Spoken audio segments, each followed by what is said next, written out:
Serial वसुधा में इस बार कहानी ने ऐसा मोड़ लिया है जिसने दर्शकों को पूरी तरह हिलाकर रख दिया है। अब तक दर्शकों ने इस शो में बहुत से इमोशनल और ड्रामेटिक पल देखे हैं, लेकिन इस बार जो होने वाला है वह हर किसी की उम्मीदों से कहीं ज्यादा बड़ा और धमाकेदार ट्विस्ट लेकर आएगा। शो की शुरुआत होती है एक बेहद इमोशनल सीन से, जहां देव और वसुधा के बीच प्यार और विश्वास की नई कहानी बनती दिखाई देती है। दोनों के चेहरे पर एक दूसरे के लिए अपनापन झलकता है, लेकिन किस्मत को कुछ और ही मंजूर है। तभी नंदिनी और मासा अचानक दोनों को साथ देख लेती है। वह पल नंदिनी के दिल को चीर जाता है। उसकी आंखों में सवाल ऐश और दिल में शक की आग जल उठती है। वह मासा से कहती है, आप तो मेरी शादी देव जी से करवाना चाहती है, तो फिर वसुधा और देव की इतनी नजदीकियां आखिर क्या मतलब रखती है। मासा कुछ नहीं कह पाती, लेकिन उसके चेहरे पर गहरी चिंता साफ झलकती है। नंदिनी अब इस बात की तह तक जाने का फैसला कर लेती है। इसी बीच कहानी में एंट्री होती है करणवीर सिंह की। हवेली के दरवाजे पर वह एक कोरियर लेकर आता है और कहता है कि यह वसुधा के लिए है। वसुधा कहती है, इसे गार्ड को दे दीजिए, मैं बाद में ले लूंगी, लेकिन करणवीर जिद करता है, नहीं, यह पार्सल मैं सिर्फ आपको ही दूंगा।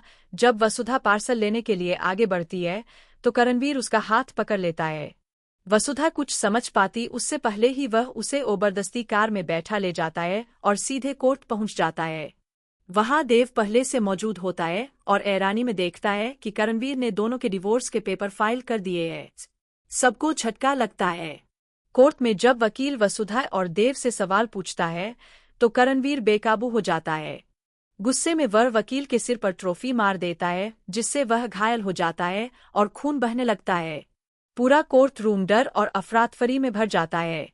देव अब और बर्दाश्त नहीं कर पाता और करणवीर को जोरदार थप्पड़ मार देता है, क्योंकि वह वसुधा के खिलाफ बकवास कर रहा होता है। देव और वसुधा मजबूरी में उन डिवोर्स पेपर्स पर साइन करते हैं और कोर्ट से बाहर निकल जाते हैं। जैसे ही वे बाहर आते, दोनों एक दूसरे को देखकर टूट जाते हैं और गले लगते हैं।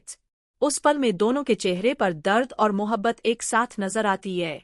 करणवीर गुस्से से चिल्लाता है, कुमवर्सा, अगर आपने मेरी बहन को धोखा दिया तो मैं आपको छोड़ूंगा नहीं। 22 साल से मेरी बहन मुझे राखी बांधती आई है, उसी राखी की कसम खाता हूं कि मैं इसका बदला जरूर लूंगा। उसकी आंखों में नफरत की आग जल उठती है। देव और वसुधा कुछ नहीं बोलते, बस चुपचाप वहां से चले जाते हैं।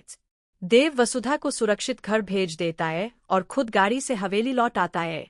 घर पहुंचकर दोनों के बीच एक भावुक बातचीत होती है। वसुधा कहती है, बाबा चाहते हैं कि मेरा गृह प्रवेश दिवाली वाले दिन हो। देव मुस्कुराते हुए कहता है, हाँ, तुम बिल्कुल सही कह रही हो, उस दिन तुम्हारा गृह प्रवेश जरूर होगा। दोनों के बीच प्यार भरे पल लौटते नजर आते हैं, लेकिन किस्मत एक बार फिर उनका इम्तिहान लेने वाली होती है। वसुधा कहती है, अगर गलती से भी मासा को पता चल गया कि हमारी शादी असली नहीं है तो क्या होगा। वह तो तुम्हारी शादी नंदिनी से करना चाहती है। देव उसे दिलासा देता है, कुछ नहीं होगा, सब ठीक होगा, लेकिन दोनों को पता नहीं होता कि नंदिनी पास ही खड़ी यह सारी बातें सुन रही है। अब नंदिनी यह सब जाकर चंद्रिका को बताने वाली है, और जब चंद्रिका को यह सच्चाई पता चलेगी तो उसके होश उड़ जाएंगे। दिवाली के दिन जहां एक तरफ वसुधा की घर में एंट्री और गृह प्रवेश का शुभ समय होगा, वहीं दूसरी तरफ इस घर में उठेगा एक तूफान, क्योंकि मासा और हनुमंत को देव और वसुधा की नकली शादी की सच्चाई पता चल जाएगी। अब सवाल यह है कि क्या इस दिवाली घर में खुशियों के दीप जलेंगे या टूटे हुए रिश्तों की आग से सब कुछ जल जाएगा। क्या देव अपने प्यार को बचा पाएगा या फिर नंदिनी और मासा की साजिश जीत जाएगी। सीरियल वसुधा का यह एपिसोड भावनाओं, बदले, सस्पेंस और प्यार का संगम बनने वाला है। दर्शकों के लिए यह एपिसोड एक इमोशनल रोलर कोस्टर होगा, जहां हर पल एक नया रहस्य खुलेगा और हर सीन दिल को छू जाएगा। तो तैयार हो जाइए इस दिवाली वसुधा के सबसे बड़े खुलासे के लिए। आप बताइए, क्या आप चाहते हैं कि देव की शादी नंदिनी से हो या वसुधा से। कमेंट में अपना जवाब जरूर दीजिए, क्योंकि आपकी राय इस कहानी को नया मोड़ दे सकती है।